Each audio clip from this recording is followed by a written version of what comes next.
Hey you guys, I'm gonna do a video here on John Deere 210, sorry.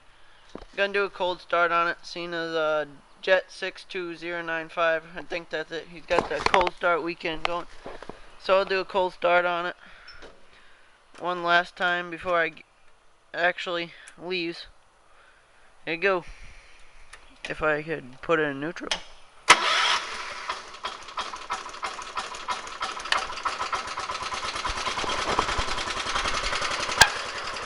She runs pretty good.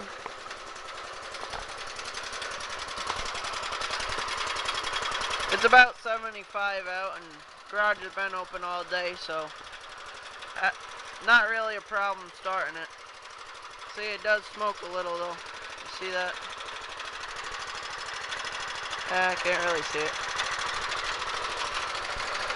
But there she is. Quick cold start, and